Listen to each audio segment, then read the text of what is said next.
What's up guys, it's Amanda. Happy Artsy Fartsy Friday and welcome back to my channel. Today's video is going to be a little bit spontaneous because I totally did not plan to film this, but I recently received my Heidi Swap cinch press that I ordered. This is the device that I am planning to use to assemble my Zodiac 2019 calendars. So I went ahead and ordered this because I was pretty confident this was going to be the tool for me. And because it got delivered just recently, I wanted to give it a try with a few other projects just to ensure that I am completely comfortable with it by the time it comes to assembling the Zodiac calendars. So I'm just going to be trying it out today, and I'm going to be making a miniature sketchbook. So the supplies that I have ready for this are 2 pieces of chipboard, or basically just any kind of cardboard that you have lying around. I have 2 pieces and the sizes are roughly 4¼ inches by 6 inches. And then I also have some paper. Now you could use any paper you want. You could make this a notebook, you could make this a bullet journal, but I'm choosing to make like a mini color swatching kind of sketchbook for kind of doing color thumbnails. So I decided to cut some of the crescent render no show through paper to that same size, 4¼ by 6 inches. And so this is what is going to be filling the bulk of my sketchbook. Now you'll notice I don't have a whole lot of paper in here. I have about 20 sheets, but you can use both sides of the crescent render paper with marker and it won't bleed through. So I kind of felt like this was going to be plenty. Plus the binding that I have is not very wide because I bought the binding to make calendars and the calendars are only having 12 pages. So this is the binding that I have. For the cinch press, you want a binding that has a 2:1 ratio, so any size is fine as long as it has a 2:1 ratio. That was what I found in my research, but obviously if you have a different kind of binding machine, you will have to look into that. And this is, I believe, a 3/8 inch binding. So basically I will kind of walk you through how you use the cinch press, but you can do the punching, the loading of your pages, and the pressing of the binding itself all on this one machine, which is pretty cool. And I will link down below where you can purchase your own cinch press if you are interested. But for now, let's try assembling this sketchbook. So first I'm going to insert one of my covers, and I'm just gonna make sure that it's pushed all the way into the back, and then I'm going to make sure that I have all of the holes that I want to be punched in. See, this last hole here will actually kind of be cut off, so if you don't want it to punch that, you just pull it out right there, which is pretty easy. And then this is pretty thick chipboard, so I'm not sure how easy it is going to be to press, but let's see.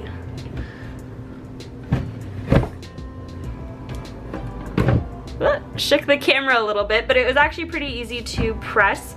And then we just pull it out like that. You can see this punches square holes. There used to be a version of the cinch press available that allowed you to press round holes as well, but I don't believe that model is available anymore. This was the only model I could find.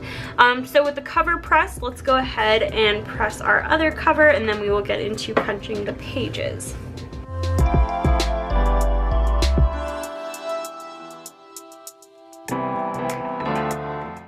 So now that my 2 covers are pressed, I'm just gonna go ahead and quickly press all of my pages that are gonna go inside.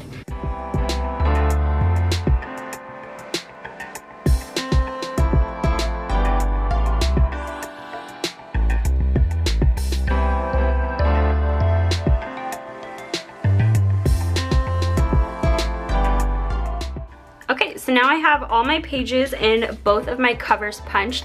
One little word to the wise, I did notice that after punching a few times with this cinch press, some of these little paper things would get stuck and kind of get in the way of me pushing the paper all the way back. So I would just kind of make an effort to just peek in there and check to see if there's any blocking your view, and maybe have like a little skinny tool that you can get in there and remove them with. Now it does try its best, I guess, to catch all of the punches that it makes by putting them in this little tray, which is stored back there, but it is not foolproof, so that is just something to be aware of. But I do like that this is kind of an all-in-one machine, so I'm willing to do that. So now we're going to load our binding. And what's nice is they make it really easy for you here.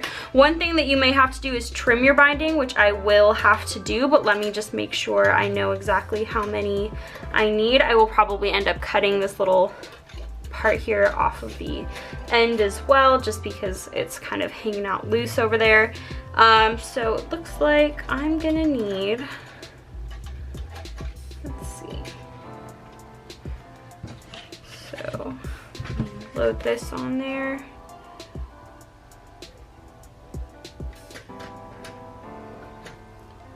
So it looks like I can trim it right here. So I'm gonna get some wire cutters.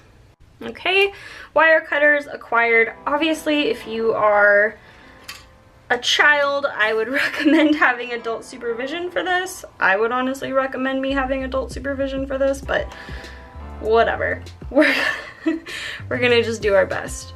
There we go, that'll make it easier. So pretty easy. I will have the Amazon seller that I purchased the binding through also, because their customer service was really awesome. So I will have them linked down below as well. All right, so once we kind of have that draped, we can start kind of assembling this. One thing to note is that if you did have like two very distinct covers, you may want to arrange them a little bit differently, but because it really doesn't matter to me which one of these is the back cover or the front cover, this is just going to kind of be a fun little sketchbook that you would have to kind of arrange these a little bit differently just with the binding, because when you press it and flip everything else, the covers are going to kind of be swapped around. I'll kind of show you what I mean. This is just a scrap piece of chipboard that had the word nation written on it, so that will be kind of our example. So I think I want to have that be on the inside rather than the outside, and I think that is going to be our front cover. So I want to make, so this is basically going to be the inside of the front cover, the part where it says nation, if my thinking is correct. And then this will be our back cover, the inside of our back cover. So then you can just load your pages on. Make sure all of the little holes are lined up. This is actually going to be a pretty full sketchbook, so hopefully it all fits.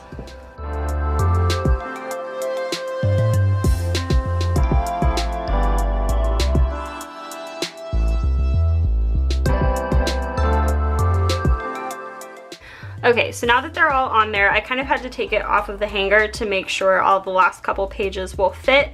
So now you can see once this is pressed together, this piece in here, like I said, the part that had nation on it, that's going to be the inside of our front cover, and then this is going to be the outside of our front cover. So I think we're ready to go ahead and press this binding.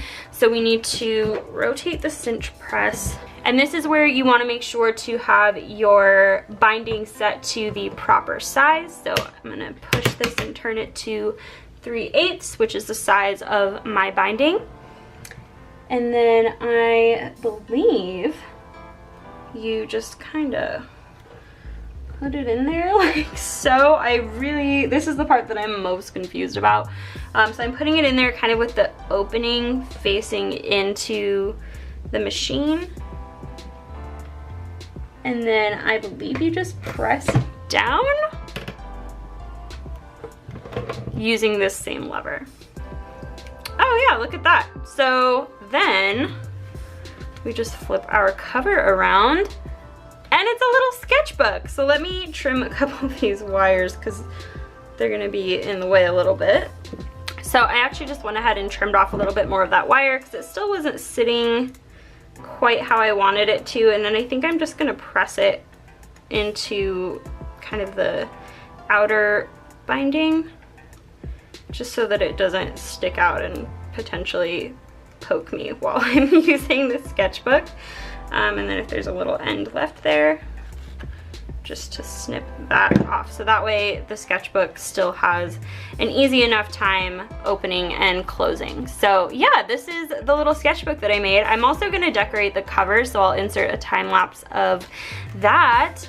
But what do you think? It's just a cute little sketchbook, and the awesome part about this is you can customize the size, you can customize the paper on the inside, so it's really versatile, and I like it a lot. So let me think about what I want to do for this cover.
Alright guys, and that is my completed custom sketchbook. This was kind of a fun little experiment. I definitely feel like I'm better acquainted with my Cinch press now, and I feel ready to take on more projects like this. In fact, I actually think something like this would be super fun to possibly sell on my online store. So if this is something you guys would be interested in, comment down below, let me know. Do you think I should make custom sketchbooks available on my store Envy shop? I could maybe offer like custom cover commissions for a sketchbook of this size, something like that. I'm not sure. And for now, they'll only be sketchbooks. Maybe later on I could do bullet journals and notebooks, but for now I'm gonna stick with what I have on hand already, and that is a lot of sketchbook paper that I don't use. But I'm super excited to have this now. I can do little color thumbnails and swatches in here for pieces, and that way when I go back months later, I know exactly what colors I used. And like I said, this is the Crescent Render no show through paper, so I can saturate as much marker as I want and it won't bleed through to the other side. And I have a lot of this laying around, so maybe I'll put it to good use. So yeah, hopefully you liked this little video, and hopefully it was helpful to you guys. If you have been looking into making your own sketchbooks or just your own projects in general, and you think a cinch binder might be the route to go, I really like the Heidi Swap cinch binder so far, so I would recommend it. And again, I will have links down below to where you can buy all of the supplies used in today's video.